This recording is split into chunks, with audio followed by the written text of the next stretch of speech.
नमस्कार, आदाब, सत श्री अकाल। सभी का फिर से बहुत बहुत बहुत बहुत स्वागत है द्रोणा बैच के अंदर। और हम पढ़ रहे हैं electric charges and fields.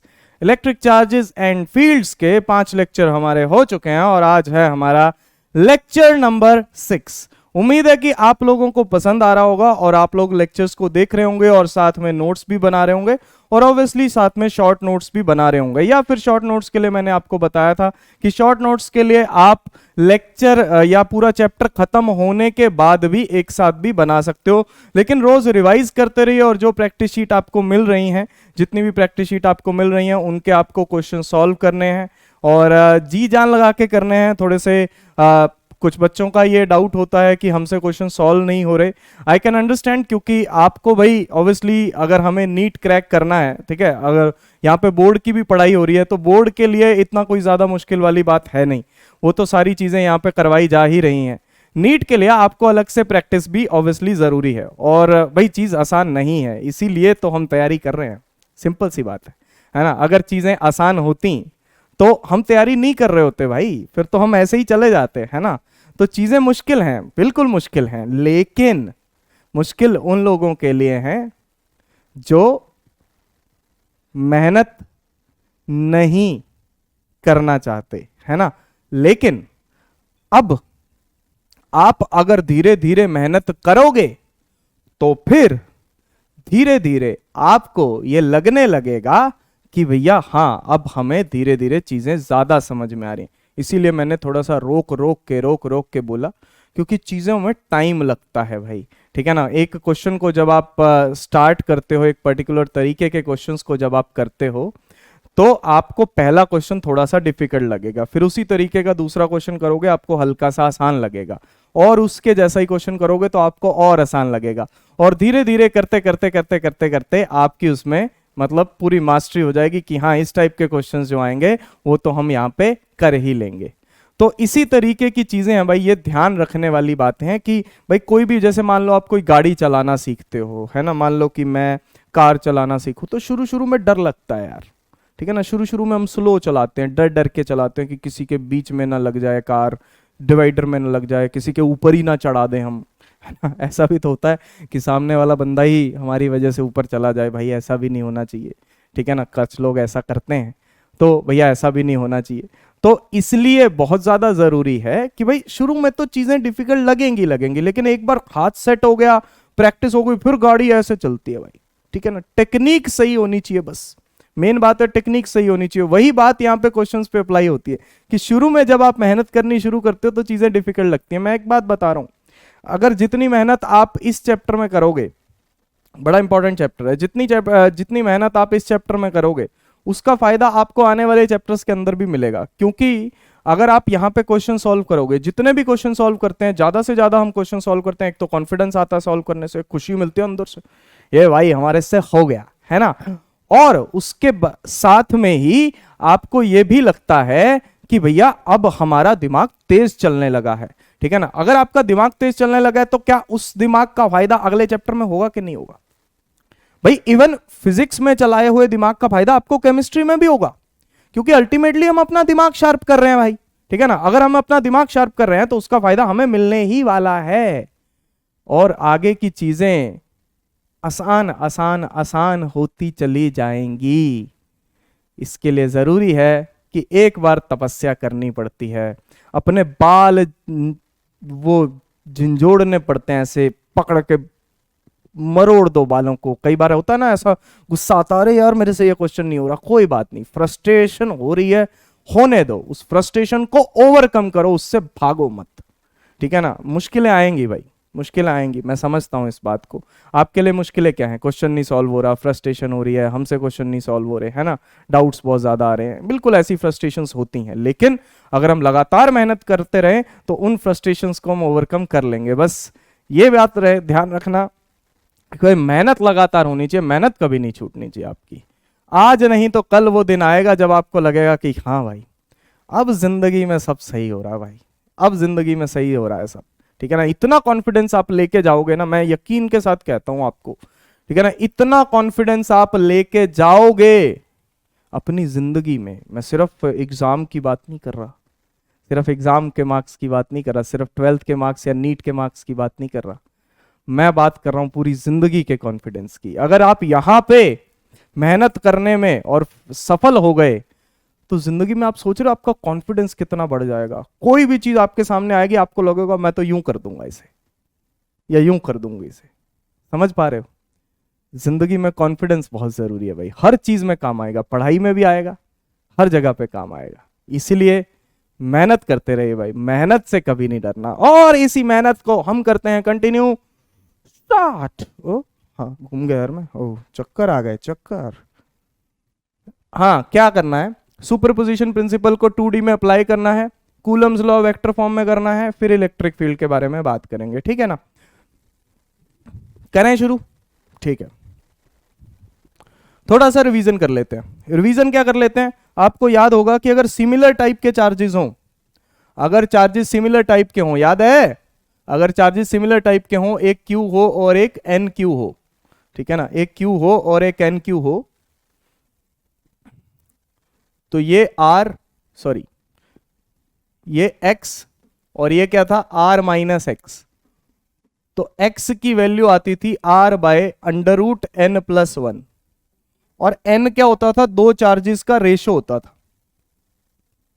N क्या है, दो चार्जेस का रेशो है। एन क्या है, एन क्यू बाय क्यू, इन दोनों का रेशो है, बड़ा चार्ज डिवाइडेड बाय छोटा चार्ज। और ये डिस्टेंस कहां से है, ये डिस्टेंस कहां से है, फ्रॉम स्मॉलर चार्ज, ठीक है ना, स्मॉल वाले से।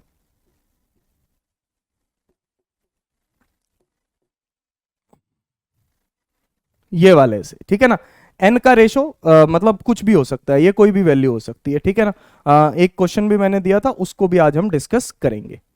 उसके बाद अगर सिमिलर टाइप के चार्जेस नहीं हैं तो ये हमने x माना था और ये r था, ठीक है ना, ये r था। तो क्या आया था हमारे पास, x is equal to r by under root n minus one, x is equal to r by under root n minus one, ठीक है ना। ये हमारे पास वैल्यू आई थी अगर सिमिलर टाइप के चार्जेस नहीं है, और एन इनका क्या है, रेशो है, आपको भी पता है ये बात। उसके बाद हमने बात की थी कि भाई अगर हमें सारे चार्जेस इक्विलिब्रियम में दिए हों, ठीक है ना, सारे चार्जेस अगर इक्विलिब्रियम में दिए हों, जैसे सपोज ये था हमारे पास,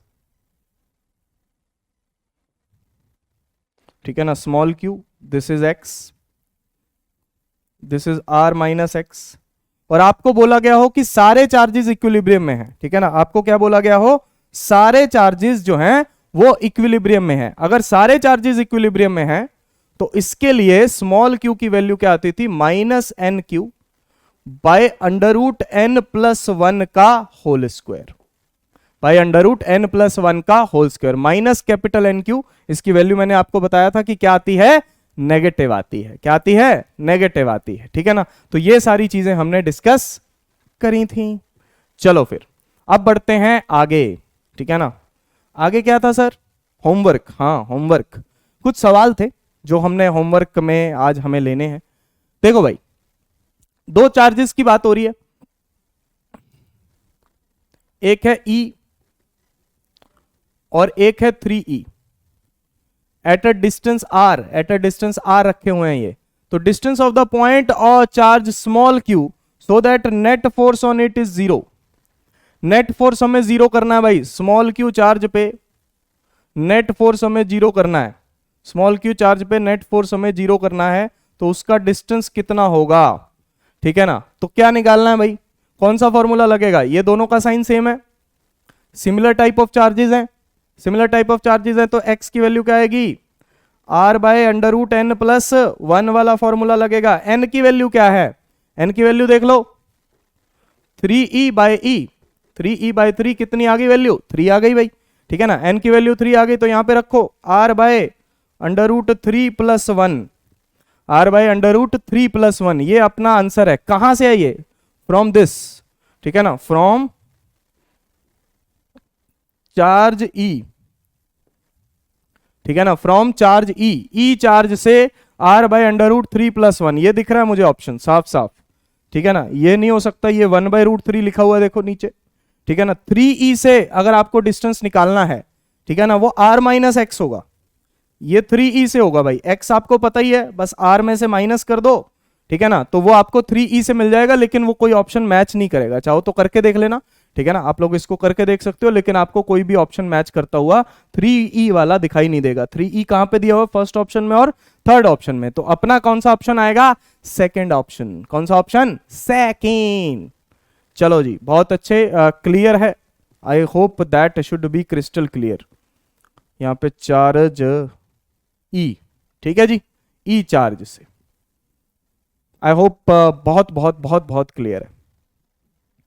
क्या ही ज्यादा इससे क्लियर होगा। अगला सवाल, 3 charges 4q, capital Q, small q are placed in a straight line of length L at points 0, L/2 and L distance away from one end respectively. What should be the value of Q in order to make the net force on small q 0? सुनो भाई मेरी बात, एक बात सुनो। एक charge दे रखा है 4q, ठीक है ना, फिर दे रखा है कैपिटल Q, स्मॉल q, ये स्ट्रेट लाइन में रखे हुए हैं जिसकी लेंथ L है। ये जो वैल्यू है ये x इज इक्वल टू 0 है, ये जो वैल्यू है ये L/2 है, और ये x is equal to L है, ये x is equal to L है, ठीक है ना। कलर पसंद आ रहा है? ये हल्का हल्का पिंक कलर है, लाइट पिंक शेड इसे कहते हैं, ठीक है ना। लड़कियों को ज़्यादा पता होगा, वो नेल पॉलिश वगैरह लेने जाते हैं तो उसमें भी ऐसा ही होता भाई, ऐसे ऐसे शेड देखने को मिलते हैं कि भाई जो ज़िंदगी में नहीं सुने होते, है ना। लाइट पिंक, बेबी पिंक, फलाना पिंक, धिमकाना पिंक, तो पता नहीं क्या क्या पिंक होते हैं। तो चलो इधर देखो आप, ठीक है ना। 4 small q, capital Q, small q, ये तीनों इन डिस्टेंसेस पे रखे हुए हैं, ठीक है ना। आपको बताना है कैपिटल Q की वैल्यू कितनी है। आपको क्या बताना है? कैपिटल Q की वैल्यू, कैपिटल Q की वैल्यू बतानी है भाई, ठीक है ना। कैपिटल Q की वैल्यू आपको बतानी है in order to make the net force on small q 0। Small q पे नेट फोर्स 0 करना है। किस पे 0 करना है? स्मॉल q पे। किस पे 0 करना है? स्मॉल q पे। मेरी बात ध्यान से सुनना, इसमें all charges are not in equilibrium ऐसा नहीं लिख रखा। सारे चार्जेस इक्विलिब्रियम में नहीं है। सिर्फ किसकी बात हो रही है? स्मॉल q की। सिर्फ किसकी बात हो रही है? स्मॉल q की।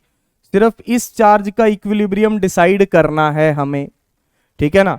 डिस्टेंसेस निकालने नहीं हैं।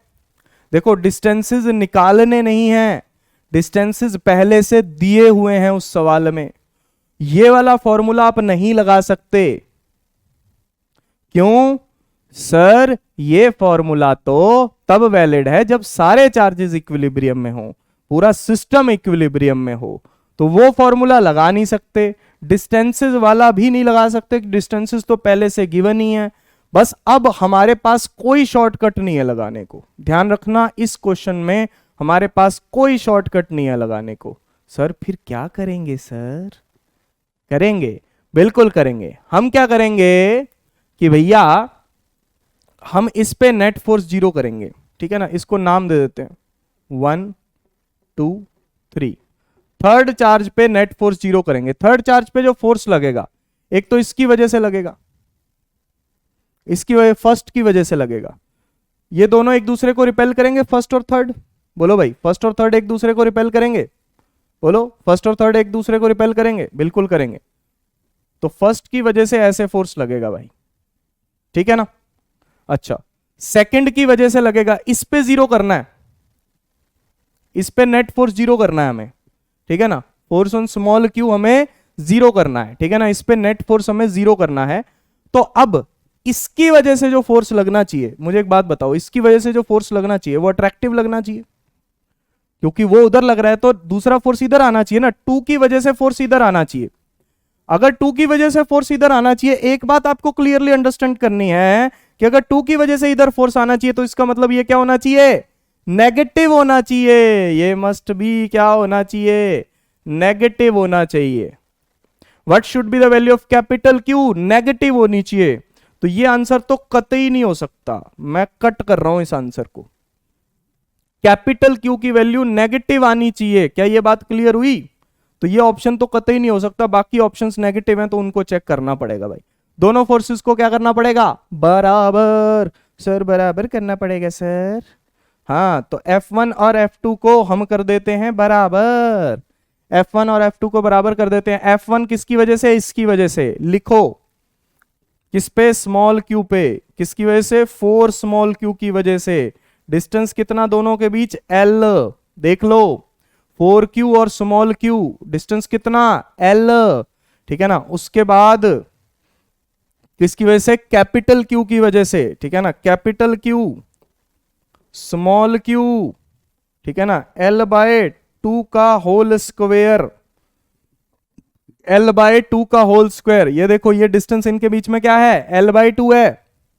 ये डिस्टेंस इनके बीच में क्या है भाई? L/2 है ना, L/2 है। अरे L/2 है भाई, समझे? ये L/2 है, ये भी L/2 है भाई।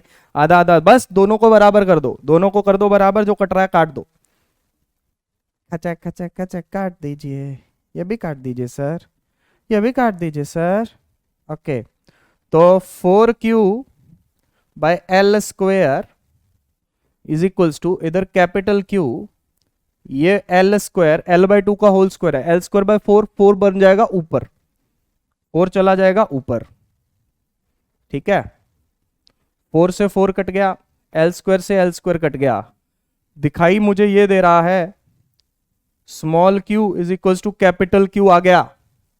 देख लो दिख रहा है मुझे तो, but negative, but negative, negative खुद से लगाना है।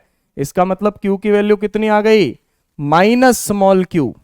Q की वैल्यू कितनी आ गई? Minus small q। ये आपका आंसर होगा भाई, यहां पे ये आपका आंसर होगा। इसमें कोई शॉर्टकट नहीं लगेगा, पहली बात का ये ध्यान रखना, शॉर्टकट मत लगाना इसमें। उसके बाद आपको क्या करना है? इस पे नेट फोर्स 0 करना है। दो फोर्सेस लगेंगे, इसकी वजह से रिपल्शन, इसकी वजह से अट्रैक्शन होनी चाहिए। इसका मतलब ये नेगेटिव होना चाहिए, पॉजिटिव आंसर नहीं हो सकता। ये नेगेटिव होना चाहिए। तो भैया नेट फोर्स जब हमने 0 किया तो बाकी सब कट के ये बन गया, लेकिन भाई नेगेटिव खुद से लगाना है, कोई लगा के नहीं देगा, कोई प्लेट में नहीं रख के लेके आएगा, लीजिए नेगेटिव लगा लीजिए, लीजिए, नहीं लगाना पड़ेगा। तो माइनस स्मॉल क्यू ही इसका आंसर है। ठीक है ना, निहार लो अच्छे से क्वेश्चन को, देख लो, अच्छा सवाल है ये, अच्छा सवाल है।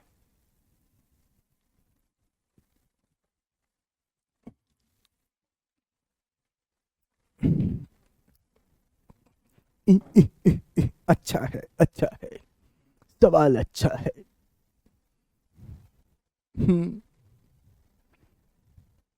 देखो फिर, इसको नोट कर लिया होगा आपने। अब हम बढ़ते हैं आगे। सुपरपोजिशन प्रिंसिपल का यूज अब हम 2 डायमेंशन में करने वाले हैं। ठीक है ना, 2 डायमेंशन में कैसे यूज करेंगे, आइए मैं आपको यूज करना सिखाता हूं। 2 डायमेंशन सुपरपोजिशन प्रिंसिपल को यूज करने वाले हैं।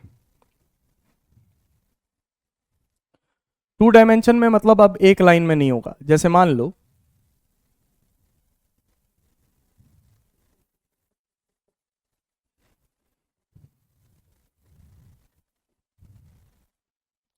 अपने पास 3 चार्जेस हैं,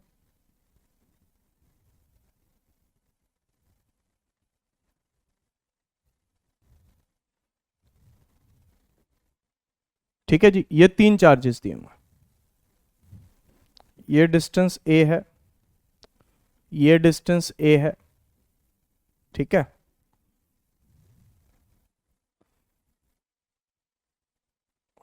इधर देखिएगा। अब चलो अभी एरो नहीं बनाता मैं, सुनिए। देखो यहां पे मान लो आपसे पूछा गया find net force on small Q, नहीं कैपिटल क्यू, स्मॉल क्यू पे नेट फोर्स। अरे यार कैपिटल क्यू पे नेट फोर्स निकाल लिए, निकालिए, चलो, कैपिटल क्यू पे नेट फोर्स निकालने के लिए किसकी वजह से लगेगा, इसकी वजह से और इसकी वजह से, इसको नाम दे देते हैं भाई 1 2।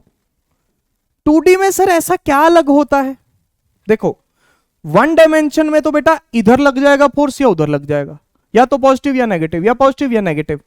2 डायमेंशन में क्या होता है कि फोर्स किसी भी डायरेक्शन में लग सकता है, किसी भी डायरेक्शन में। कैसे सर, सुनो, इन दोनों के बीच जो फोर्स है, ये दोनों है ना, पॉजिटिव दिए हुए हैं, नेगेटिव तो नहीं दिए हुए, पॉजिटिव दिए हुए हैं, तो ये दोनों एक दूसरे को रिपेल करेंगे, करेंगे। तो F1 इस पे ऐसे लगेगा, डायरेक्शन देखो, डायरेक्शन देखो, है ना, ये दोनों भी एक दूसरे को रिपेल करेंगे, तो F2 ऐसे लगेगा, डायरेक्शन देखो, समझे, है ना, समझे कि नहीं समझे भाई, ठीक है ना, एक ऐसे एक ऐसे। F1 कितना होगा, K small Q capital Q by A square. F2 कितना होगा, K small Q capital Q by A square, दोनों सेम होंगे। एक नीचे लग रहा है देखो, K small Q capital Q by A square, दूसरा देखो K small Q capital Q by A square, दोनों देख लिए, F1 F2 लग रहे हैं। अब नेट जो फोर्स होगा, हमसे तो नेट पूछा गया है ना, तो वो इन दोनों का क्या होगा रे, रिजल्टेंट होगा, वो इन दोनों का क्या होगा, रिजल्टेंट होगा। क्या दोनों बराबर हैं, क्या दोनों बराबर हैं, बिल्कुल बराबर हैं, ठीक है ना, बिल्कुल बराबर हैं। तो क्या इनके बीच में जो रिजल्टेंट आएगा वो बिल्कुल बीच में जाएगा, एग्जैक्टली बीच में जाएगा, बिल्कुल जाएगा, क्योंकि ये दोनों क्या हैं, बराबर हैं, बराबर हैं। इसको भी आप F बोल सकते हो, इसको भी आप F बोल सकते हो भाई, दोनों ही F हैं, इसको आप F बोल दो भाई, दोनों को F बोल दो। तो F नेट क्या हो जाएगा, पाइथागोरस लगाओ, F square plus F square, वैसे तो याद ही होना चाहिए, वैसे तो याद होना चाहिए, लेकिन नहीं भी याद तो भी कोई दिक्कत नहीं, चलो प्रॉपर वे में लिखता हूं मैं, 2F square under root 2F बन गया। याद होना चाहिए, जब दो वेक्टर्स 90 डिग्री के एंगल पे होते हैं और वो इक्वल होते हैं, ध्यान से सुनना मेरी बात को, जब दो वेक्टर्स 90 डिग्री के एंगल पे होते हैं और वो इक्वल होते हैं, तो उनका रिजल्टेंट जो होता है वो √2 से मल्टीप्लाई करके आ जाता है। ध्यान से सुनना, जब दो वेक्टर्स इक्वल होते हैं और 90 डिग्री के एंगल पे होते हैं, मैग्नीट्यूड में इक्वल होते हैं, डायरेक्शन तो इनके अलग है, इसकी नीचे है, इसकी इधर है, ठीक है ना, मैग्नीट्यूड में जब दो वेक्टर्स इक्वल होते हैं और वो 90 डिग्री के एंगल पे होते हैं, तो उनका रिजल्टेंट √2 से मल्टीप्लाई करके आ जाता है, √2। अब F की वैल्यू पुट कर दो, K small Q capital Q by A square, K small Q capital Q by A square. क्या ये बात समझ में आई, सिंपल है ना, 2 डायमेंशन में बस डायरेक्शन देखनी पड़ती है। अगर आपको वेक्टर्स का ध्यान है तो 2 डायमेंशन के क्वेश्चन करने में आपको रत्ती भर भी दिक्कत नहीं आने वाली, ठीक है ना, बस वेक्टर्स का आपको ध्यान होना चाहिए, होना चाहिए रे बाबू मुशाय, होना चाहिए, हाँ, इन वेक्टर्स का ध्यान आपको होना चाहिए। चलो, क्लियर, एब्सोल्युटली क्लियर, ठीक है ना, कोई डाउट की गुंजाइश मुझे तो नहीं लगती, फिर भी अगर हो तो भगवान मालिक है, सब देखेगा। चलो, अब कुछ इसके क्वेश्चंस कर लेते हैं, ठीक है ना, अब इसके कुछ क्वेश्चंस कर लेते हैं। आइए देखते हैं कि ये पहला सवाल क्या कहता है। जरूरी नहीं है कि हर क्वेश्चन के ऑप्शंस ही दिए हों, कुछ क्वेश्चन सब्जेक्टिव भी होते हैं जो हम क्लास में करते हैं। हाँ ठीक है, एग्जाम में तो आपके ऑब्जेक्टिव ही आएंगे, जो नीट का एग्जाम है, बोर्ड में तो सब्जेक्टिव भी आ सकते हैं ना। हाँ, तो देखो, 3 equal charges are placed at the vertices of equilateral triangle. Find the net force on any of the charges. क्या कह रहे हैं, एक इक्विलेटरल ट्रायंगल है जी, एक इक्विलेटरल ट्रायंगल है,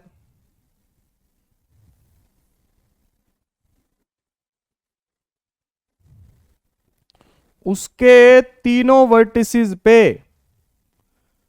बराबर चार्जेस रखे गए हैं, तीनों वर्टिसेस पे बराबर चार्जेस रखे गए हैं, 3 इक्वल चार्जेस, तो मान लेता हूं मैं 3 इक्वल चार्जेस वर्टिसेस पे रखे गए हैं, ठीक है ना। Find net force on any of the charge, किसी भी एक चार्ज पे नेट फोर्स निकाल दो, क्योंकि पूरी ट्रायंगल इक्विलेटरल ही है। मैं डिस्टेंस मान लेता हूं ए, साइड लेंथ मान लेता हूं ए, ठीक है ना, सारी साइड ए होंगी, वो बताने की जरूरत नहीं है। अच्छा, किसी भी एक पे नेट फोर्स निकालना है, किसी भी एक पे, किसी भी एक पे, इसको ले लो, इसको ले लो, इसको ले लो, कोई फर्क नहीं पड़ता, ठीक है।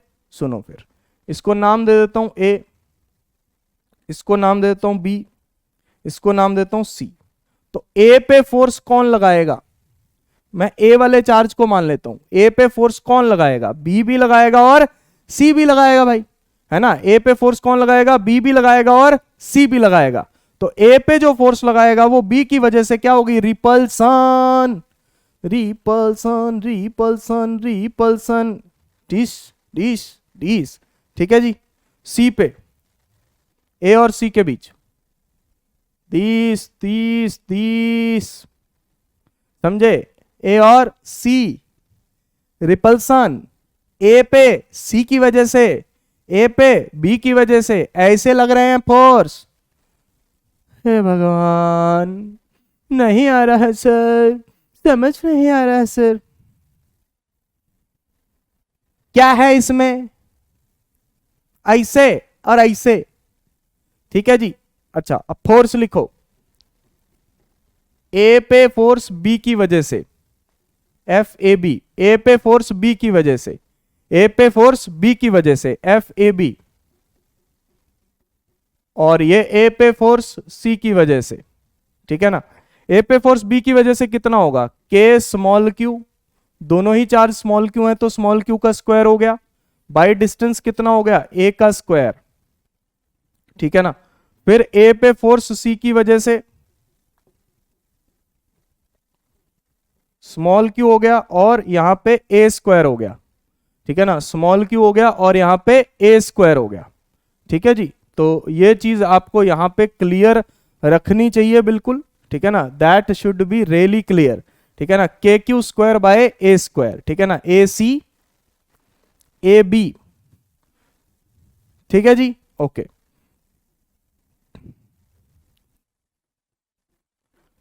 दोनों बराबर हैं, दोनों को एफ बोल सकते हो, दोनों बराबर हैं, दोनों को एफ बोल सकते हो, बिल्कुल बोल सकते हैं सर।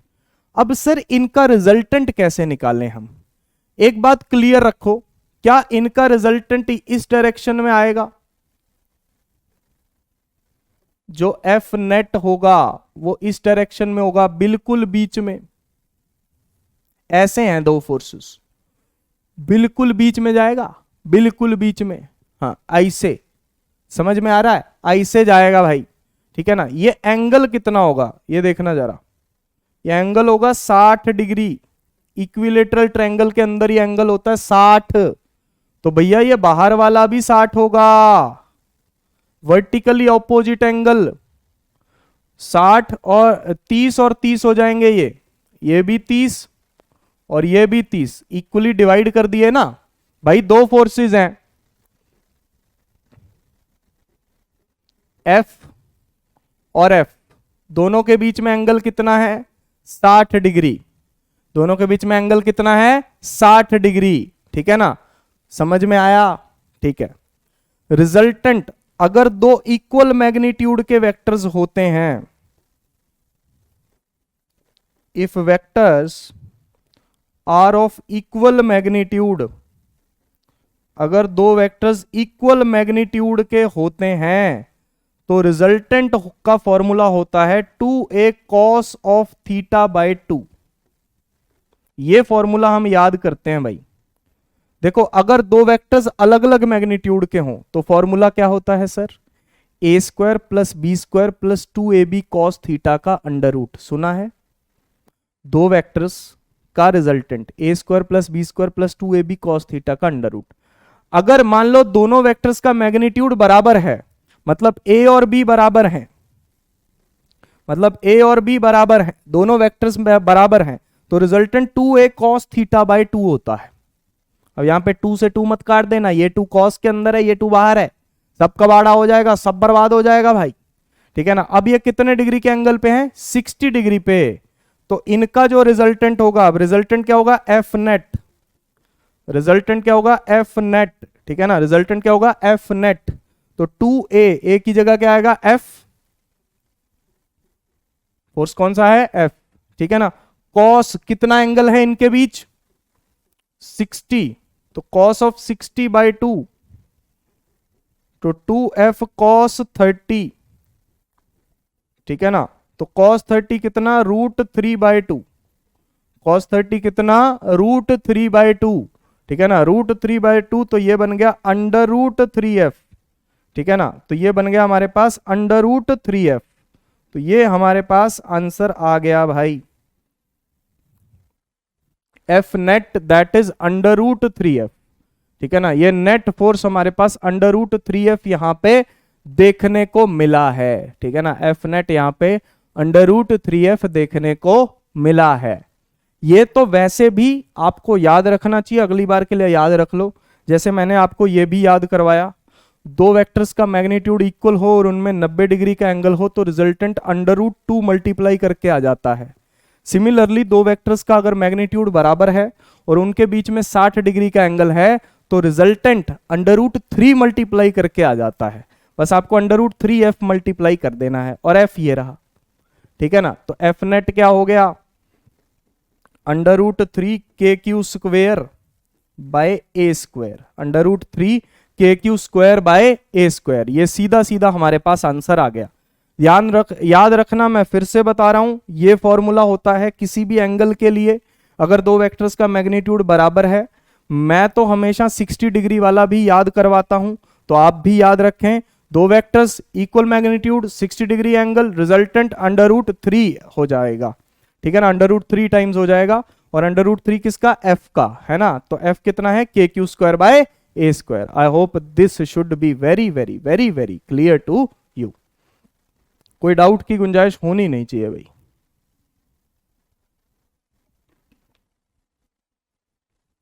बनती तो नहीं है।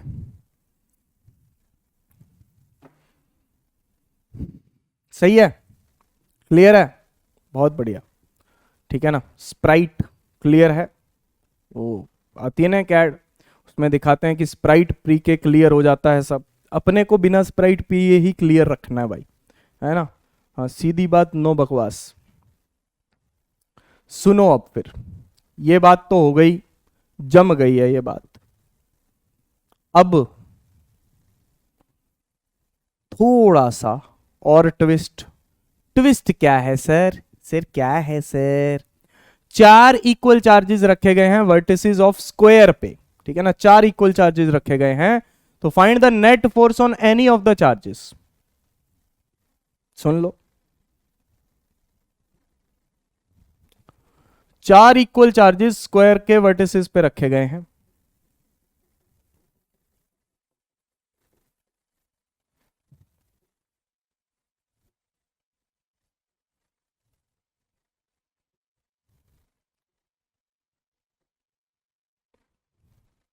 ठीक है, और साइड ए मान लो, साइड ए मान लो, ठीक है ना। 4 इक्वल चार्जेस स्क्वायर के वर्टिसेस पे रखे गए हैं, तो किसी भी एक चार्ज पे फोर्स निकालो। Find net force on any of the charges. इस चार्ज पे फोर्स निकालो भाई, इस चार्ज पे फोर्स निकालो, ठीक है ना। अब सुनो, इसको नाम दे दो ए, बी, सी और डी, ठीक है। अब सी पे फोर्स निकाल लो, किसी भी पे निकाल लो, एक ही बात है, ठीक है ना। सारे बराबर ही हैं, सारी साइडें बराबर है, तो कोई फर्क नहीं पड़ता कि आप किस पे निकाल रहे हो, ठीक है ना। आंसर सेम ही आएगा, इसीलिए उन्होंने पूछा एनी, किसी पे भी निकाल दो। हाँ, अब सुनो, सी पे नेट फोर्स क्या बनेगा? बी लगाएगा, बी से क्या करेगा? रिपेल करेगा, बी से क्या करेगा? रिपेल करेगा, तो एफ बी। रंग कोई अच्छा सा आ जा, आजा आजा आजा आजा आजा आजा। बी, बी की वजह से आई से रिपेल। डी की वजह से आई से आई से आई से आई से डी और सी रिपेल करेंगे तो सी पे आई से लगेगा भाई। डी, एफ डी, ठीक है ना, एफ डी, समझे। अभी ए वाला बनाऊंगा मैं। ये देखो, कोई भी दो चार्जेस के बीच जो फोर्स लगता है वो उन दोनों को ज्वाइन करने वाली लाइन के अक्रॉस लगता है, अलोंग अलोंग लगता है। तो इन दोनों चार्जेस को जो लाइन ज्वाइन कर रही है, इस लाइन के अलोंग फोर्स लगेगा, ऐसे लगेगा। हाँ, जैसे वो नल का होता है ना, पानी गेड़ते हैं जिससे, देखा कभी, ऐसे ऐसे ऐसे, ऐथे रख साडा हक, ऐथे रख ऐथे रख ऐथे रख। पागल हो गया मैं, अरे सिर घूमने लग गया यार।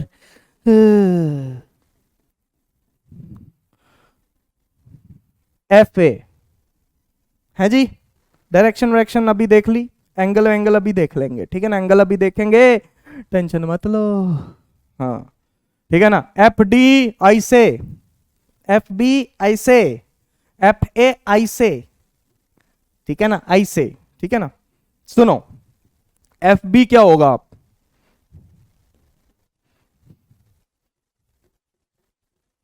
एफ बी क्या होगा, बी और सी के बीच फोर्स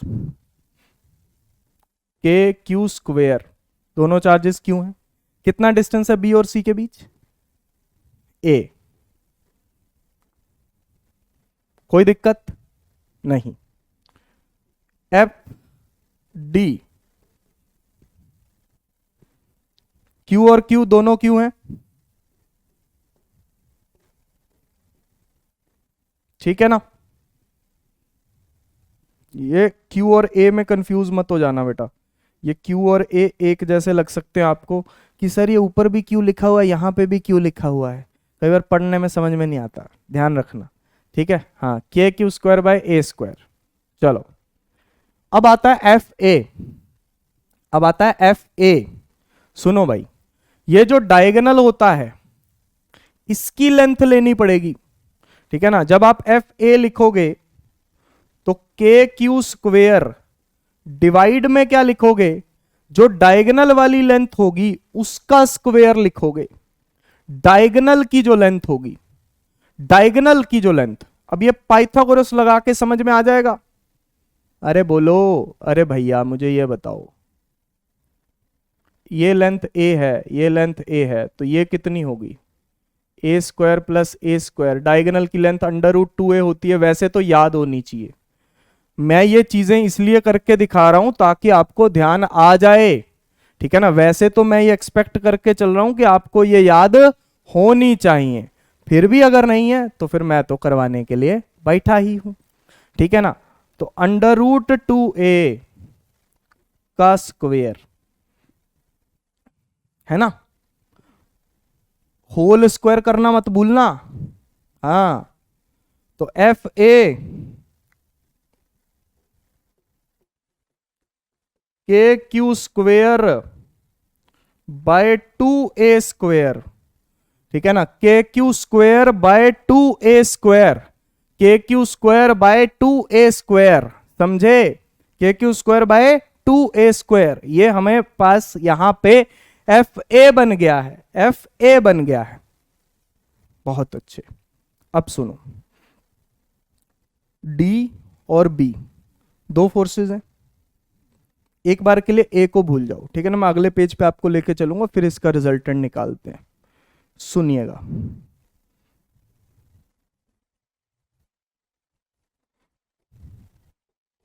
ताकि उसी पेज पे ज्यादा गंदा वंदा सब ना हो जाए यार, है ना। एक ही पेज पे सब कुछ करते रहते हैं तो उसी में खराब हो जाता है दिमाग फिर हमारा। एफ बी, एफ डी, अभी एफ ए बनाऊंगा, अभी बनाया नहीं, ठीक है ना, अभी बनाया नहीं, अभी बनाऊंगा। एक बात बताओ, एफ बी और एफ डी तो दोनों बराबर ही हैं। K Q square by A square. देखो जरा, एफ बी और एफ डी तो दोनों बराबर ही हैं, K Q square by A square. इन दोनों को एफ बोल दूं मैं? क्या इन दोनों को एफ बोल दूं? हाँ सर, इन दोनों को एफ बोल दीजिए आप, हमें कोई आपत्ति नहीं है। तो इन दोनों का जो रिजल्टेंट होगा वो ऐसे आएगा, इन दोनों का जो रिजल्टेंट होगा वो ऐसे आएगा। अभी देखो ये किया था हमने, ये देखो ये किया था हमने, अगर ये एफ है ये एफ है, दोनों इक्वल मैग्नीट्यूड के वेक्टर्स 90 डिग्री के एंगल पे हैं, तो रिजल्टेंट अंडर रूट 2f होता है। तो इन दोनों का रिजल्टेंट अंडर रूट 2f होगा कि नहीं होगा, बताओ मेरे को। इन दोनों का रिजल्टेंट अंडर रूट 2f होगा कि नहीं होगा? ठीक है ना, अंडर रूट 2f ये किसका रिजल्टेंट है? F B and F D, F B और एफ डी का रिजल्टेंट है। लेकिन अभी एफ ए बाकी है, इसमें दो चार्जेस नहीं है ना, इसमें तो चलो अंडर रूट 2f करके काम शुरू खत्म हो गया था इसमें, क्योंकि और कुछ था ही नहीं। इसमें क्या है, ये भी चार्ज अभी बाकी है एफ ए। अच्छा एक बात बताओ, जो रिजल्टेंट आएगा वो बिल्कुल बीच में आएगा ना, 45 डिग्री के एंगल पे, है ना? और ये डायगोनल भी 45 डिग्री के एंगल पे होता है, डायगोनल भी 45 डिग्री के एंगल पे ही होता है बेटा, डायगोनल भी स्क्वायर का बिल्कुल बीच में ही होता है 45 डिग्री के एंगल पे, होता है कि नहीं होता? तो एफ ए की जो डायरेक्शन है, एक बात ध्यान से सुनना मेरी, एफ ए की जो डायरेक्शन है वो भी इसी तरफ होगी, एफ ए की जो डायरेक्शन है वो भी इसी तरफ होगी। इन दोनों का रिजल्टेंट बी और डी का रिजल्टेंट अंडर रूट 2f बिल्कुल बीच में 45 डिग्री पे, एफ ए भी उसी डायरेक्शन में, तो एफ नेट क्या बनेगा? Under root 2f plus F A. Under root 2f कर लो और उसमें एफ ए ऐड कर दो, अंडर रूट 2f करो, अंडर रूट 2 के Q square by A square plus F ए, ठीक है ना? एफ ए तो के Q square by 2a square, ठीक है ना? K Q square by 2a square, ठीक है ना? K Q square by 2a square, ठीक है ना? K Q square by 2a square. ये बात समझ में आ रही है यहां पे, ठीक है ना? This should be very very clear to you. अरे भगवान के नाम पे हमें समझा दो बाबा, भगवान के नाम पे हमें समझा दो बाबा। इधर देखो, समझे? एफ ए ऐड कर दिया उसमें, तो के Q square by A square को कॉमन ले लो। ऐसा क्वेश्चन आ चुका है नीट के अंदर, वो ऑप्शन अभी मैंने नहीं लिखे हुए, लेकिन नीट के अंदर आ चुका है ऐसा क्वेश्चन। तो अंडर रूट 2 आ गया यहां से बाहर, और मतलब कॉमन लेने के बाद अंदर क्या बचा? अंडर रूट 2 बचा और इसका 1/2 बचा, इसका अंडर रूट 2 बचा और इसका 1/2 बचा। तो ये आपका आंसर है भाई, यही आपका फाइनल आंसर है, k Q square by A square under root 2 plus 1/2, under root 2 plus 1/2, ठीक है जी? तो ये आपका फाइनल आंसर है इस क्वेश्चन का। निहार लो, देख लो, देख लो इसे आखिरी बार, मतलब आखिरी बार अभी की क्लास में, दोबारा तो देखना ही है, रिवाइज तो करना ही है ना। अरे रिवाइज तो करते ही हो? हाँ सर करते हैं, करते हैं तो करो फिर इसे रिवाइज, हाँ देख लो फिर। चलो चलो चलो आगे बढ़ जाएं, बढ़ते हैं फिर। वैसे भी आप तो कुछ बोल नहीं सकते हैं, मुझे बढ़ना है तो मैं तो बढ़ूंगा ही आगे, ये तो रिकॉर्डिंग है सर। लेकिन फिर हम कमेंट तो कर सकते हैं ना सर, हम कमेंट करके बोलेंगे कि सर मत आगे बढ़ो, इतना जल्दी आगे मत बढ़िया करे, कोई बात नहीं, क्या कर सकते हैं, ऐसा ही है। कमेंट तो आप बाद में कर पाओगे ना, अभी तो मैं बढ़ जाऊंगा आगे। हो गया, हो गया सर, हो गया। चलो फिर, खुशी की बात है आपके लिए, Coulomb's law in vector form, Coulomb's law को वेक्टर फॉर्म में लिख रहे हैं हम, ठीक है ना? कूलम्स लॉ को वेक्टर फॉर्म में लिख रहे हैं। कैसे लिख रहे हैं सर? सुनो मेरी बात। मान लो हमारे पास दो चार्जेस हैं, Q1 Q2, जब आप उनको वेक्टर फॉर्म में लिखते हो, ध्यान देना मेरी बात को,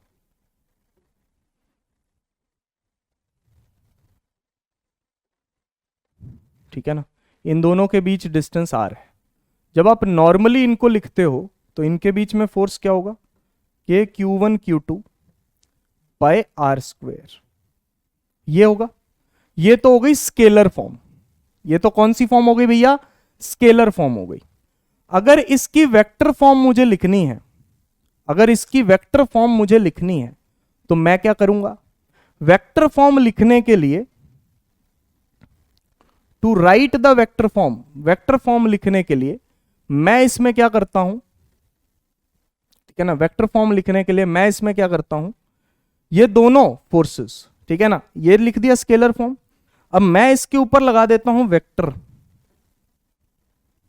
वेक्टर साइन लगा दिया, तो इधर भी वेक्टर आना चाहिए। डायरेक्शन, फोर्स की डायरेक्शन, मान लो मैंने फोर्स की डायरेक्शन ऐसे मानी है Q2 पे, सपोज करो Q2 पे मैंने फोर्स की डायरेक्शन ऐसे मानी है, इस डायरेक्शन को मैंने r यूनिट वेक्टर मान लिया। क्या माना सर, इस डायरेक्शन को मैंने r यूनिट वेक्टर मान लिया। क्या मान लिया, r यूनिट वेक्टर। क्या मान लिया, r यूनिट वेक्टर। तो ये डायरेक्शन इसकी हो जाएगी r यूनिट कैप, ये डायरेक्शन इसकी हो जाएगी r यूनिट कैप। मेरी बात बहुत क्लियरली समझना कि मैं आपको क्या समझाना चाह रहा हूं।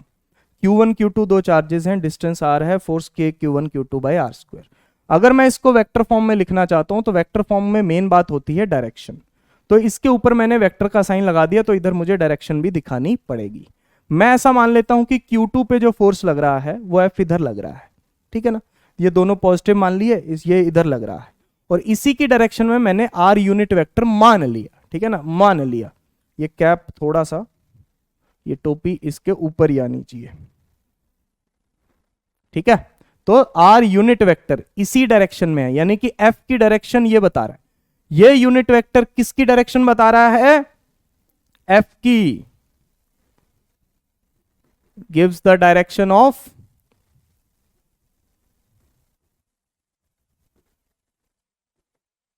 f vector. ये किसकी डायरेक्शन बताता है, f वेक्टर की डायरेक्शन बताता है। किसकी डायरेक्शन, f वेक्टर की, ठीक है ना, f वेक्टर की डायरेक्शन बताता है। ये बात आपको पूरी तरीके से क्लियर होनी चाहिए भाई, ठीक है ना, f वेक्टर की डायरेक्शन हमें ये शो करता है। अच्छा, यूनिट वेक्टर होता क्या है, अब देखो मैं इसको कैसे लिख रहा हूं।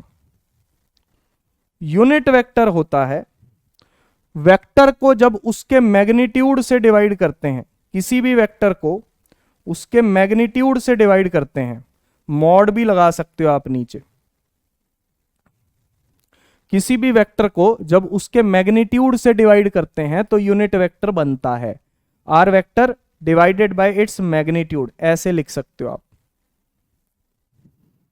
ये वेक्टर बना के उसके दोनों तरफ डंडे लगा दिए, इसका मतलब क्या होता है, मैग्नीट्यूड होता है। क्या होता है, मैग्नीट्यूड होता है। क्लियर है, ओके।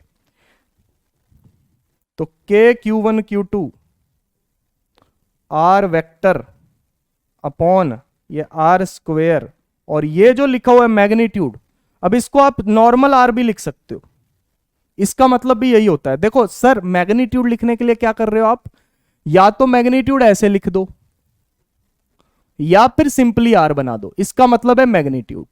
वेक्टर लिखना है तो सिर्फ वेक्टर बनाना है, ठीक है ना। ये चीज क्या शो करता है, मैग्नीट्यूड ऑफ आर, ये चीज क्या शो करती है, मैग्नीट्यूड ऑफ आर, ये आर का मैग्नीट्यूड शो करती है। क्या शो करती है, मैग्नीट्यूड ऑफ आर। अकेला आर लिखा हो बिना वेक्टर के, या फिर वेक्टर लिख के मॉड लगाया हो, तो मैग्नीट्यूड होता है, समझे। तो ये बन गया के Q1 Q2 by are cube, और साथ में आर वेक्टर, साथ में आर वेक्टर, ठीक है ना, साथ में आर वेक्टर। मेरी बात बहुत क्लियरली समझना, इसको मैं वेक्टर फॉर्म में लिखने की क्या कर रहा हूं, कोशिश कर रहा हूं, चेष्टा कर रहा हूं, ठीक है ना। तो k Q1 Q2 by r square, direction दिखाने के लिए यूनिट वेक्टर, यूनिट वेक्टर को लिख सकते हैं vector divided by its magnitude, ठीक है ना। मैग्नीट्यूड को ऐसे नॉर्मली भी लिख सकते हैं, तो k Q1 Q2 by r vector divided by क्या हो गया, मैग्नीट्यूड का क्यूब हो गया। पहले क्या था, स्क्वायर था, ठीक है ना, साथ में आर आ गया, आर का क्यूब हो गया, और साथ में आर वेक्टर आ गया। यानी कि वेक्टर फॉर्म में जब लिख रहे हैं, ठीक है ना, वेक्टर फॉर्म में जब लिख रहे हैं और जब यूनिट वेक्टर को वेक्टर में चेंज किया, ध्यान से देखो, जब यूनिट वेक्टर को वेक्टर में चेंज किया तो नीचे आर स्क्वायर की जगह बन गया क्या, आर क्यूब। क्या बन गया, आर क्यूब बन गया भाई। इस बात का ख्याल रखिएगा भाई, ठीक है ना। यूनिट वेक्टर को देखो यहां पे ये तो आर स्क्वायर है, साथ में यूनिट वेक्टर है, ठीक है ना, लेकिन यहां पे आर क्यूब है और साथ में वेक्टर है, ठीक है ना, साथ में क्या है, वेक्टर है। ये k q one q two by are square और unit vector k q one q two by r cube और आर वेक्टर, ठीक है ना, आर क्यूब है और आर वेक्टर है, r square unit vector r cube vector, r square unit vector r cube vector, समझे, ठीक है ना। ये बात का आप ख्याल रखें कि भैया कैसे लिखना है। अभी मैं आपको, ठीक है ना, जो आपको अगर बोर्ड के अंदर, बोर्ड की क्लासेस में कुछ कुछ बार ये डेरिवेशन पूछी गई है, ठीक है ना, मान लो ऐसा कुछ पूछ लिया जाए, ठीक है ना, या फिर चलो अपने को ढंग से वैसे भी सीखनी ही है, ठीक है ना, तो उसके लिए हमें क्या करना है, वेक्टर फॉर्म में हम किस तरीके से लिखेंगे, इसको कोऑर्डिनेट सिस्टम में मैं बना के दिखाऊंगा आपको। इस जो चीज मैंने आपको बताई है ना, इसको मैं कोऑर्डिनेट सिस्टम में बना के दिखाऊंगा। सर कैसे, देखो इधर,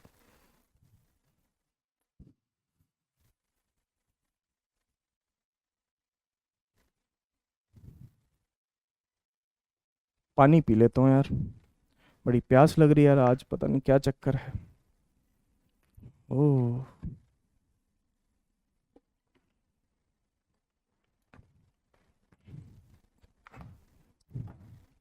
सुनो, कोऑर्डिनेट सिस्टम बना लिया, बना लिया, ठीक है। सुनो, ये ओरिजिन है, यहां पे एक चार्ज,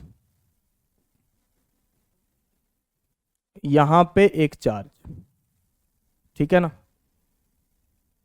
तो Q1 Q2, ठीक है ना, Q1 Q2,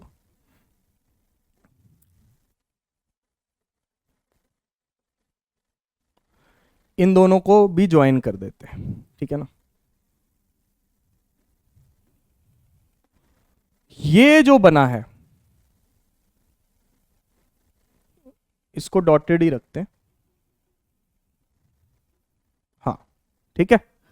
तो Q1 का जो पोजीशन वेक्टर है उसको मैं मान लेता हूं R1। Q1 का जो पोजीशन वेक्टर है ओरिजिन से, उसको मैं मान लेता हूं R1। Q2 का जो यूनिट वेक्टर है ओरिजिन से, वो उसको मैं मान लेता हूं R2 वेक्टर, उसको मैं क्या मान लेता हूं, R2 वेक्टर, ठीक है ना। अच्छा, ये दोनों मान लो पॉजिटिव हैं, ये दोनों मान लो पॉजिटिव हैं, तो दोनों एक दूसरे को क्या करेंगे, रिपेल करेंगे, दोनों एक दूसरे को क्या करेंगे, रिपेल करेंगे। ये होगा force on two due to one, ये होगा force on one due to two, ठीक है ना, force on two due to one, force on one due to two, समझे भाई, समझ गए sir. Force on one due to two, force on two due to one, ठीक है जी। अच्छा, अब इधर सुनिएगा कि मैं आपको क्या कहना चाहता हूं, ठीक है ना, उसको समझने की कोशिश कीजिए। ये distance, what is this distance sir, ये डिस्टेंस क्या है, सुनो,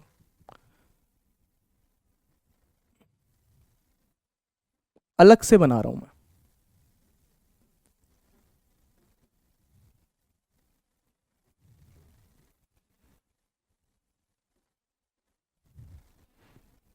ये R1 वेक्टर है, ये R2 वेक्टर है, एक R1 वेक्टर है, एक R2 वेक्टर है, ठीक है जी। इस वेक्टर को जो बीच में आ रहा है इसको मैं X वेक्टर मान लेता हूं, क्या मान लेता हूं सर, X वेक्टर, ऐसे। अब ट्रायंगल ऑफ वेक्टर एडिशन लगाओ बेटा, triangle law of vector addition, दो वेक्टर्स का रिजल्टेंट ट्रायंगल की तीसरी साइड होती है जो उस ट्रायंगल को क्लोज करती है ऑपोजिट सेंस में। ये दोनों सेम सेंस में है, देखो R1 vector x vector, R1 vector x vector, R1 vector x vector. तो R1 vector plus x vector मिलके बना रहे हैं क्या? R2 vector. मिलके बना रहे हैं क्या?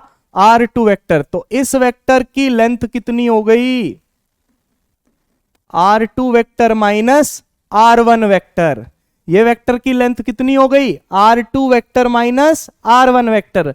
भाई सीधा देख लो, 11th क्लास में डिस्प्लेसमेंट पढ़ी है ना आपने? पढ़ी है डिस्प्लेसमेंट? चलो अब सुनो, मान लो कोई पार्टिकल पहले यहां पे है, क्या पोजीशन है उसकी? R1। अब वो पार्टिकल यहां चल के R2 पे आ गया, कितना डिस्प्लेस हुआ वो? R1 से अगर R2 पे आ गया तो कितना डिस्प्लेस हुआ? R2 minus R1 vector. वही लिखा हुआ है। ये डिस्प्लेसमेंट कितनी है? R2 vector minus R1 vector. इसका मतलब ये जो डिस्टेंस है, ये जो हमें यहां पे दिखाई दे रहा है, ये जो डिस्टेंस है ये क्या है? R2 vector minus R1 vector. ऐसे ये डायरेक्शन देखो, एरो देखो, ठीक है ना? R2 vector minus R1 vector. Clear है? बहुत अच्छे। अब मैं लिखने जा रहा हूं फोर्स।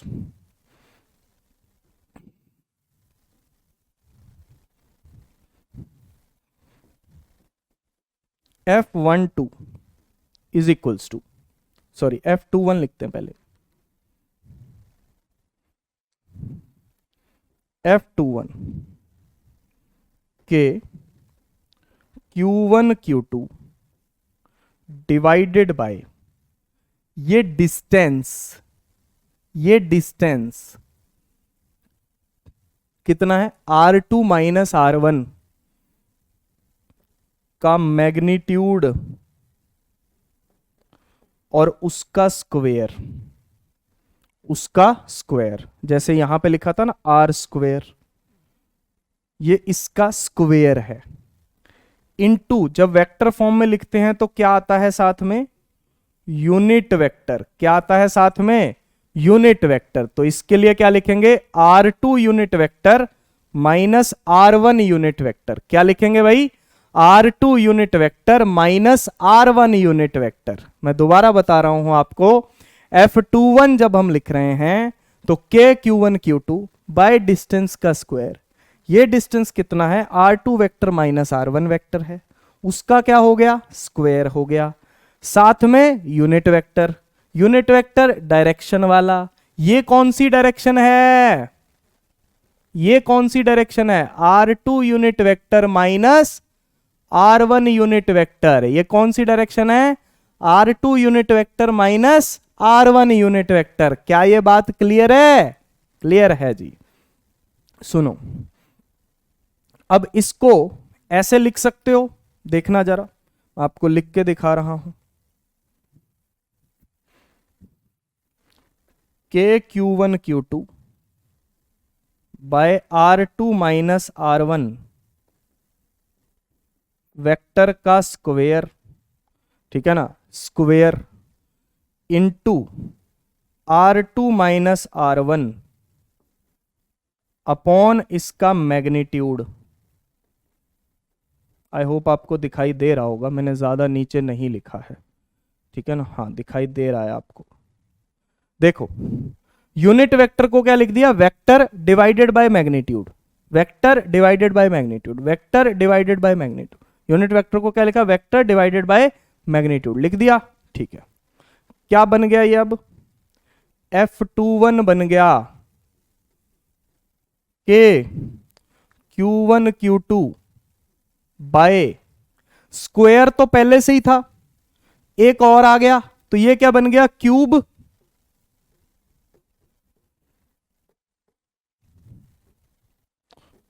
और R2 unit vector minus R1 unit vector, ठीक है ना? R2 unit vector minus R1 unit vector, ठीक है ना? ध्यान से सुन लो जो मैं आपको यहां पे बता रहा हूं। K Q1 Q2 by R square into unit vector, ठीक है ना? R क्या है? R2 माइनस, बस लिखा यही है।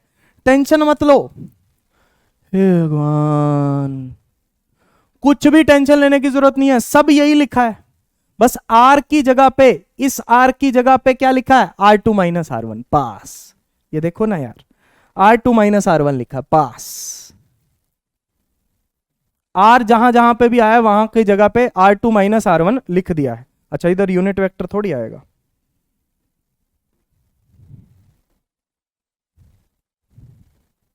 ये प्रॉपर वेक्टर आएगा, है ना, प्रॉपर वेक्टर। यूनिट वेक्टर तो हटा दिया ना, प्रॉपर वेक्टर और नीचे क्यूब। समझ गए, क्लियर है, बहुत अच्छे। अच्छा, अब सुनो, ये तो F21 हो गया, ये तो हो गया F21। अच्छा, अगर F12 लिखना हो, अगर F12 लिखना हो तो आप बोलोगे कि similarly F12 is equals to KQ1 Q2। इसमें अब कहां पे डिफरेंस आएगा, इसमें डिफरेंस आएगा डायरेक्शन में। F12 की डायरेक्शन इधर है बेटा, उल्टी है डायरेक्शन, समझ रहे हो, इसकी डायरेक्शन उल्टी है। तो इसका जो बनेगा वो R1 माइनस R2 बनेगा, समझ रहे हो, इसके लिए क्या बनेगा, R1 माइनस R2। तो यहां पे आएगा R1 माइनस R2 वेक्टर का cube into R1 minus R2 vector. ठीक है जी, यहां पे R1 माइनस R2 आ जाएगा, ये उल्टा है, इसकी डायरेक्शन उल्टी है भाई, R1 माइनस R2, ये R2 माइनस R1, ये R1 minus R2, R2 minus R1, R1 minus R2। समझे भाई, ठीक है ना, इसकी डायरेक्शन क्या है, ऑपोजिट है, क्या है, ऑपोजिट है। KQ1 Q2 R2 minus R1 का cube, R2 minus R1, KQ1 Q2 R1 minus R2 का क्यूब, R1 माइनस R2।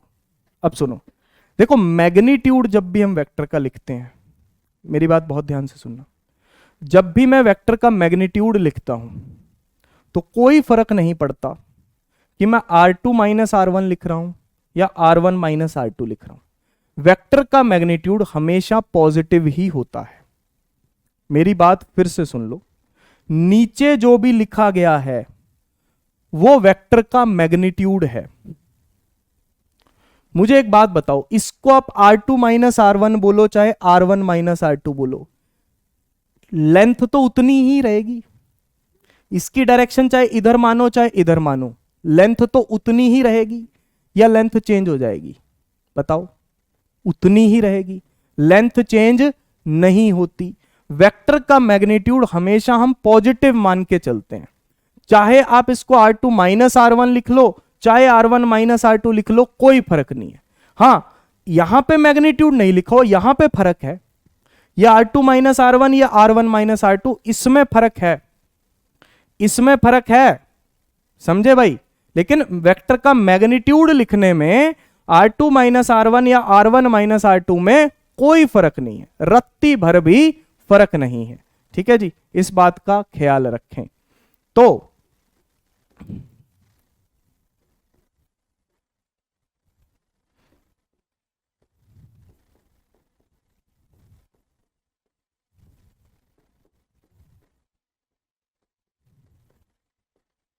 तो नीचे जो मैग्नीट्यूड लिखा हुआ है F12 का, उसको मैंने R2 माइनस R1 ही कर दिया, R1 माइनस R2 की जगह R2 माइनस R1 ही कर दिया।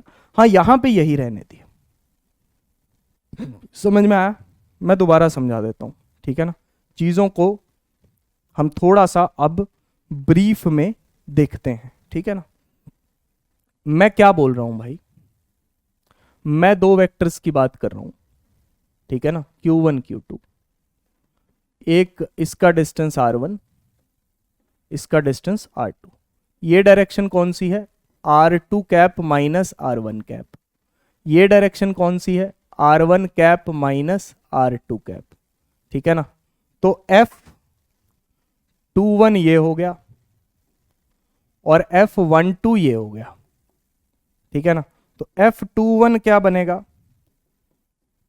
KQ1 Q2 बाय क्या लिखा हमने, R2 माइनस R1 का क्यूब, दोबारा लिख रहा हूं मैं, R2 माइनस R1 का cube into R2 vector minus R1 vector, ठीक है ना।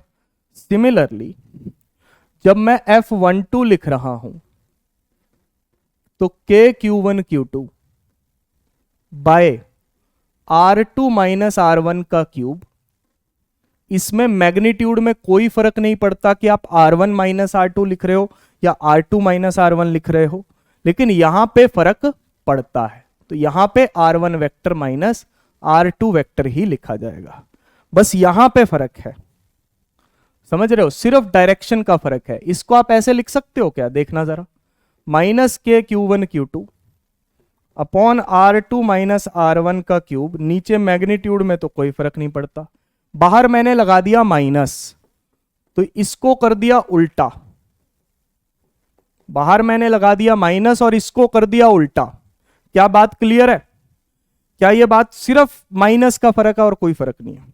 F21 और F12 में कोई फर्क नहीं है, बस यही हमें करके दिखाना होता है, और इसी से पता चलता है, इसी से हम कह पाते हैं कि ये न्यूटन के थर्ड लॉ को फॉलो करते हैं,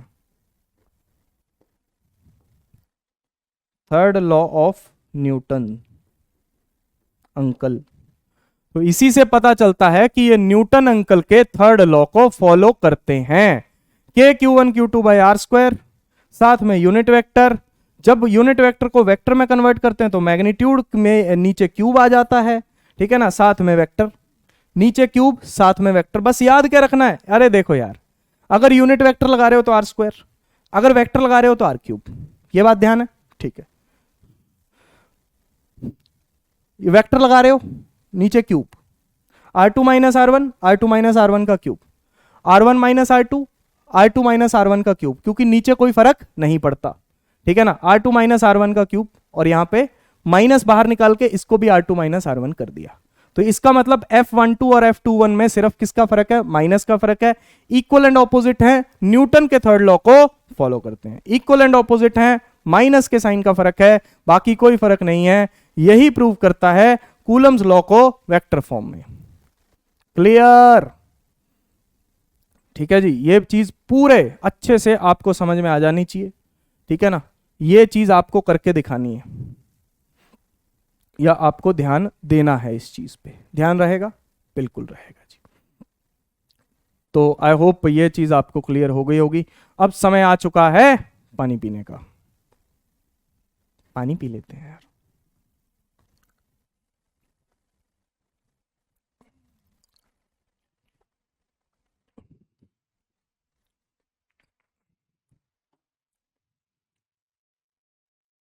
आई hope that is very very very very very very crystal clear to you, कोई डाउट नहीं होना चाहिए इसमें आपको।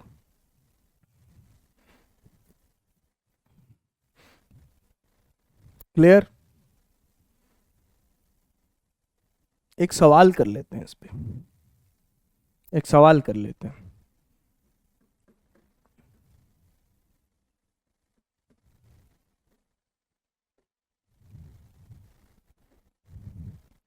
मान लो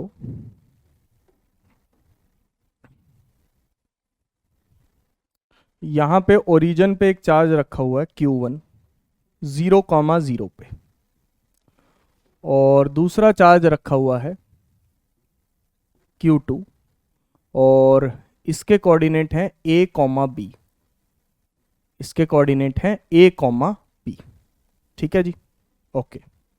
तो आपको बताना है force on Q1 and Q2 in vector form.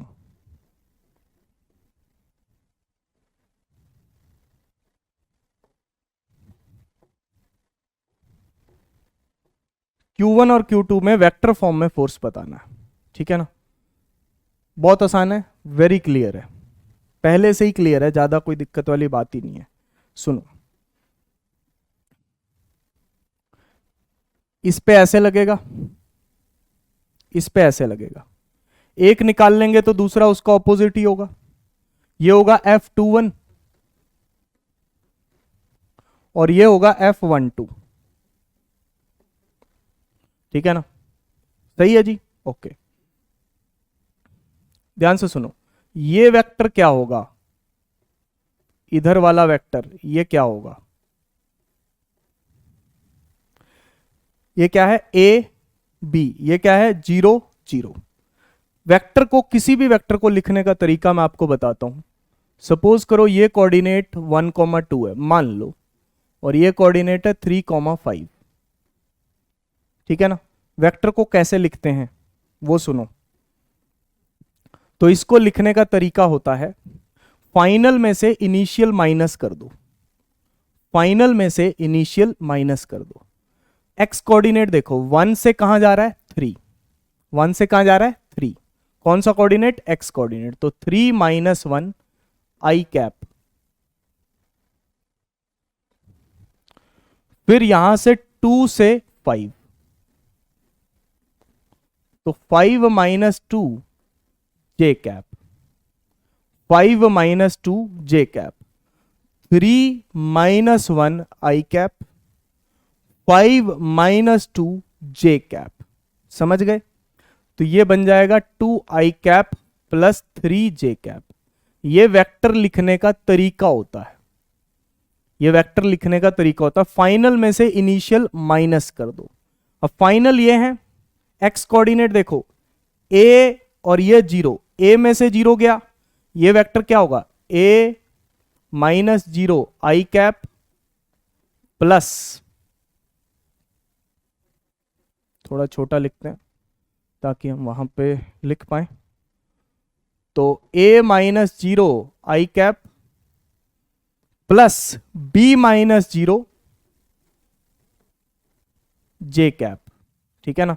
तो ये बन गया a I cap plus b J cap, a I cap plus b J cap, ठीक है जी।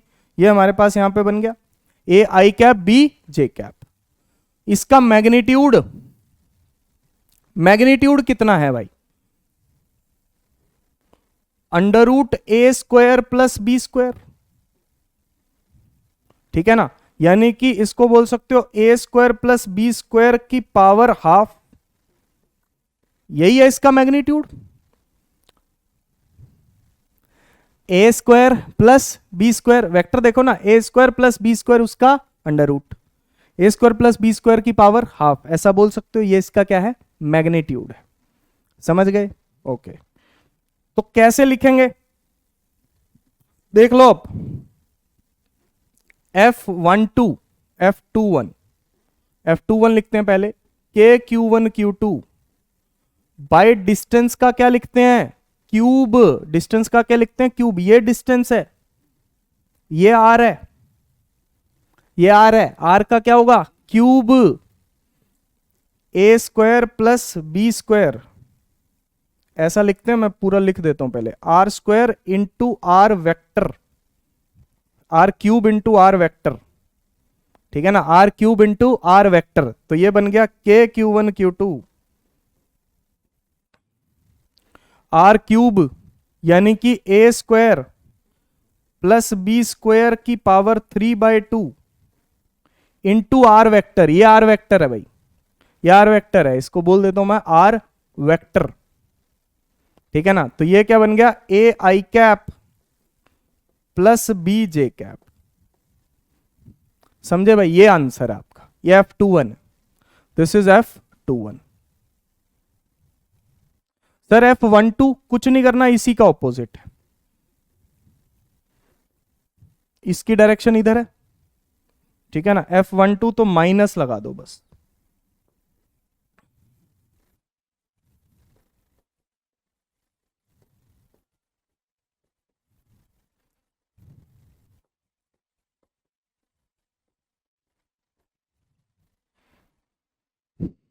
ठीक है ना, माइनस लगा दो, a² प्लस b² की पावर 3/2, a² प्लस b² की पावर 3/2, समझे भाई,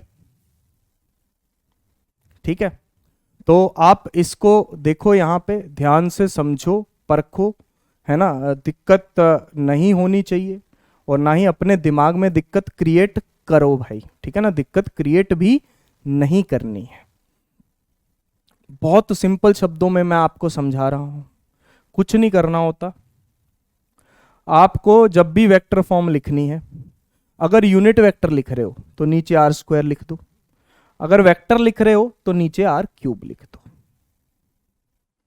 इस क्वेश्चन के अंदर जो वेक्टर है वो A I cap plus B J cap है, ठीक है ना, और मैग्नीट्यूड क्या है, A square plus B square की पावर हाफ, तो उसका क्यूब हो गया और वेक्टर लिख दिया, और F12 उसका ऑपोजिट हो गया।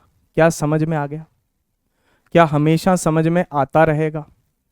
क्या आपको कोई कभी डाउट रहेगा, या कभी भी कोई डाउट नहीं रहेगा? है ना, डाउट नहीं रहना चाहिए, ठीक है ना। क्लियर, क्रिस्टल क्लियर, बहुत ज्यादा क्लियर, बहुत अच्छे, ठीक है ना। आई होप आपको ये चीज अब समझ में आ रही है। आगे बढ़ते हैं। वेक्टर फॉर्म वाला जो टॉपिक है ये अपन यहीं पे खत्म करते हैं। उसके बाद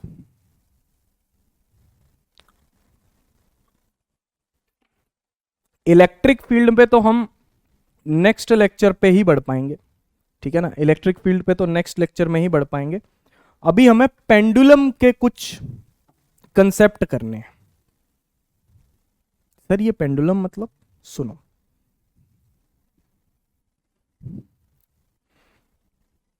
मान लो आपके पास कोई ऐसा सिस्टम है, ये सीलिंग है, उससे दो थ्रेड लटका रखे हैं हमने, उससे हमने दो थ्रेड लटका रखे हैं,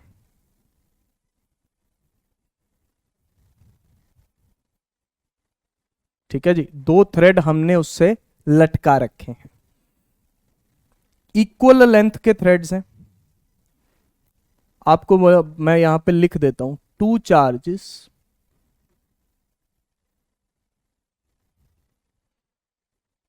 Q1 Q2 and mass M1 M2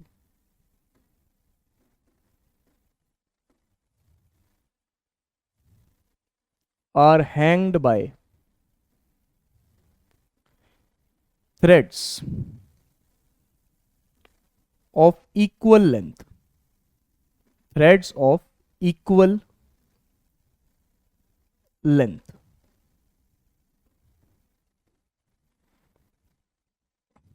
ठीक है, अब सुनो, ये हमारे पास दो चार्जेस हैं, ठीक है ना, ये Q1 है, ये Q2 है,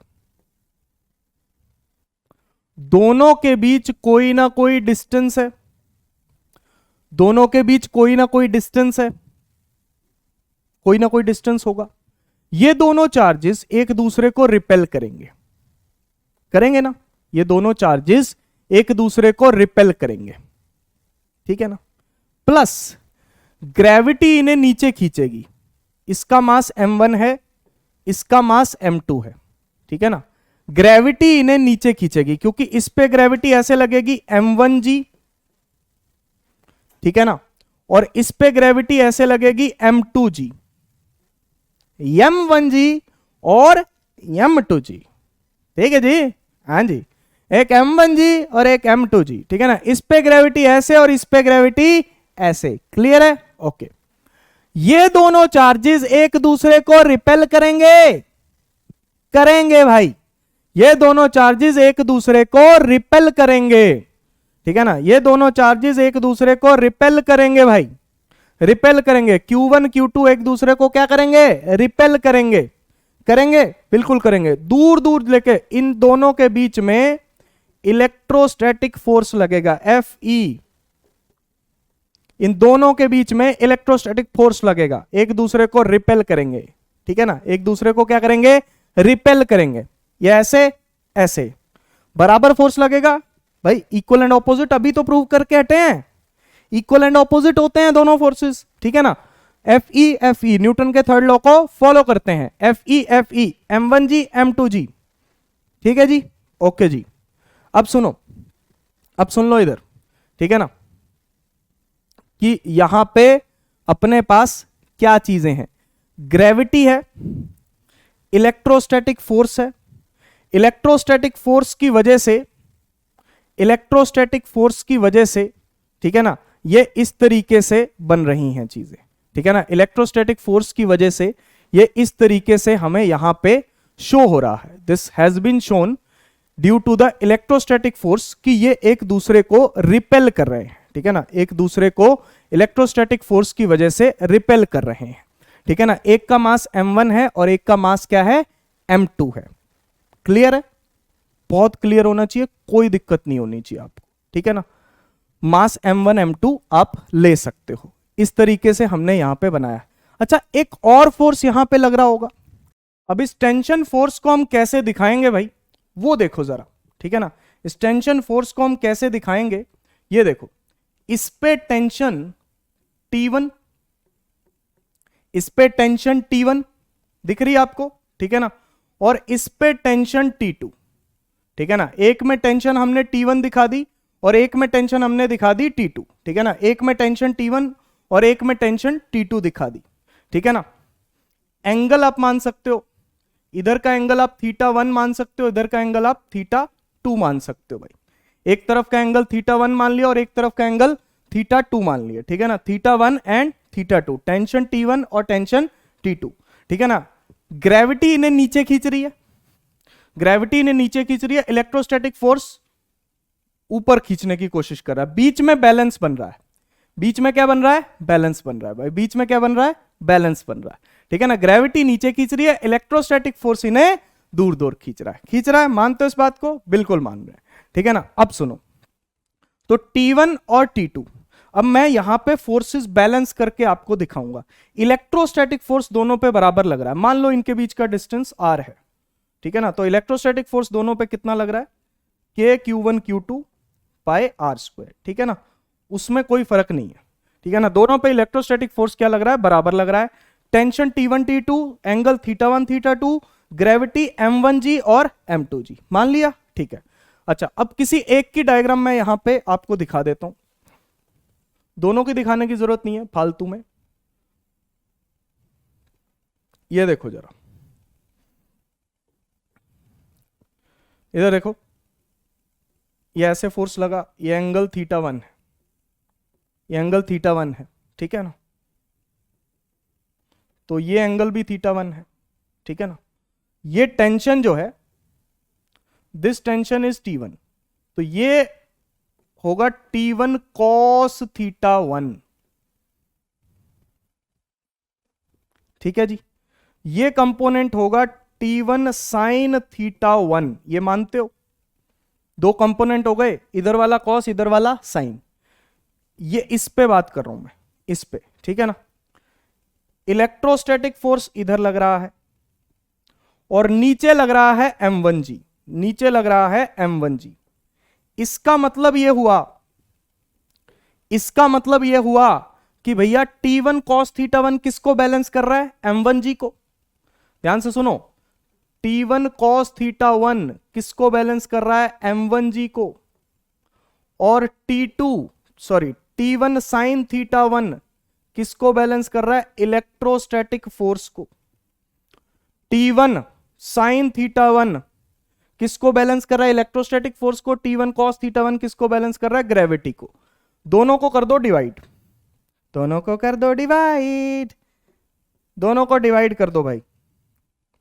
ये 1 लिख दो, ये 2 लिख दो, ठीक है ना। दोनों को डिवाइड कर दो, 2 divided by 1, sine θ1 by cos θ1, T1 तो कट जाएगा, तो क्या बचेगा, tan θ1, ये बनेगा FE बाय m1g।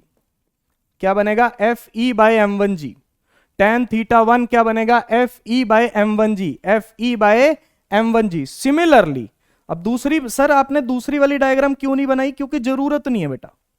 सिमिलरली हम ये कह सकते हैं tan θ2 is equals to FE by m2g, FE by m2g, ठीक है ना, FE बाय m2g। सिमिलरली हम कह सकते हैं tan θ2 बनेगा FE बाय m2g, ठीक है ना। मैं आपको दोबारा अगले पेज पे चीजें बना के फिर हम इसको समराइज करते हैं जो मैं आपको कहना चाहता हूं, ठीक है। सुनो, बेसिक बेसिक चीजें,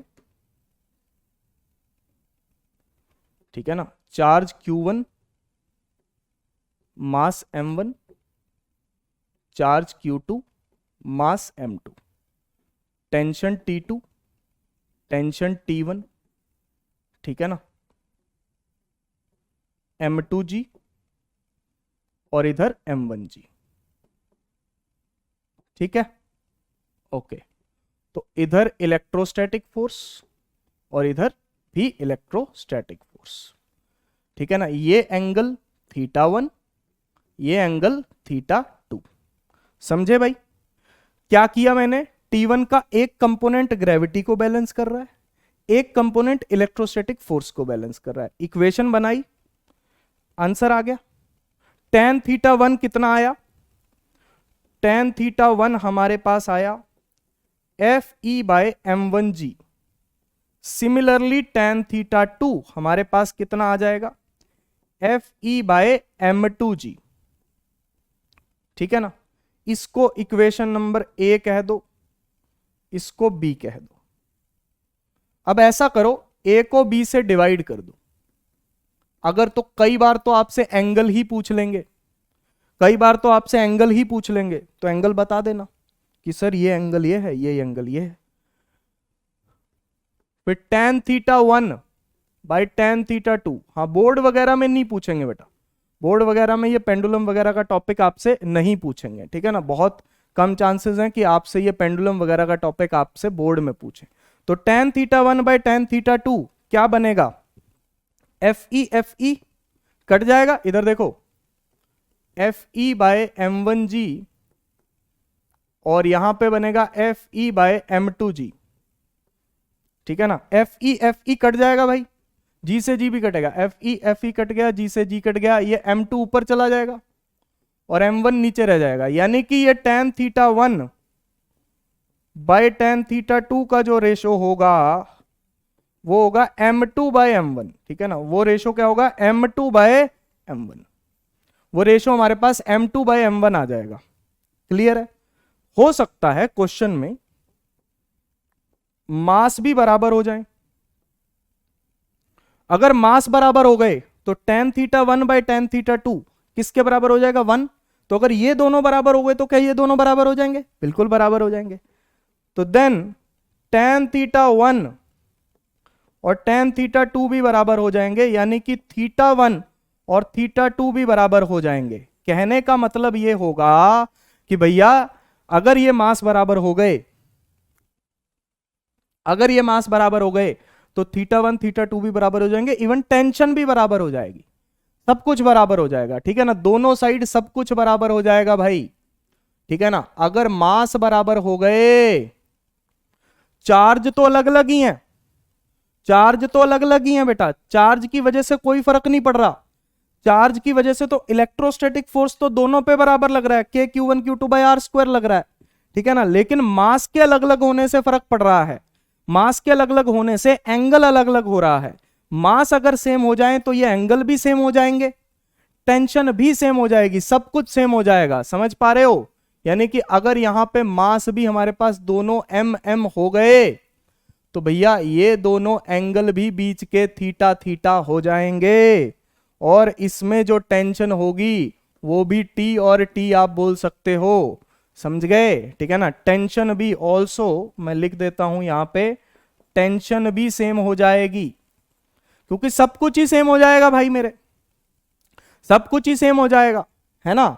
हाँ सिर्फ चार्जेस को छोड़ के, ठीक है ना, सिर्फ चार्जेस को छोड़ के, चार्जेस यहां पे चार्ज से कोई फर्क नहीं पड़ रहा, चार्ज की वजह से ऐसा नहीं है कि दोनों पे इलेक्ट्रोस्टैटिक फोर्स अलग अलग लग रहा है, नहीं, चार्ज अलग अलग होने के बावजूद दोनों पे इलेक्ट्रोस्टैटिक फोर्स सेम ही लग रहा है, ठीक है ना, दोनों पे इलेक्ट्रोस्टैटिक फोर्स सेम ही लग रहा है। आई होप ये चीज आपको पूरे तरीके से क्लियर होनी चाहिए, ठीक है ना, पूरा अल्ट्रा क्लियर होना चाहिए, ये याद रखना। दोनों का रेशो, अगर मास बराबर है तो एंगल भी बराबर है, एंगल बराबर है टेंशन भी बराबर है, सब बराबर है, ठीक है जी। इस बात का ख्याल रखिएगा कि अगर मास बराबर नहीं है, आपको क्वेश्चन पूछा जाए कि चार्ज बराबर है, सॉरी चार्ज बराबर नहीं है लेकिन मास बराबर है, ठीक है ना, मैंने कहा चार्ज से कोई इफेक्ट पड़ता ही नहीं, मास बराबर है तो एंगल बराबर होंगे, ठीक है ना। मान लो आपको क्वेश्चन दे दिया गया, ठीक है ना, एक डायग्राम दे दी आपको, ये एंगल θ1, ये एंगल θ2, ठीक है ना, और इधर मास दे दिया m, इधर मास दे दिया m, इधर चार्ज दे दिया q और इधर चार्ज दे दिया 2q, ठीक है ना, चार्ज अलग अलग दे दिया, मास सेम दे दिए, ठीक है ना, मास सेम दे दिया आपको। तो बताओ भाई θ1 θ2 के बराबर होगा, θ1 θ2 से बड़ा होगा, θ1 θ2 से कम होगा, कौन सा टिक करोगे? ये θ1 और θ2 क्या होंगे? बराबर होंगे भाई, θ1 और θ2 क्या होंगे? बराबर होंगे, ठीक है जी।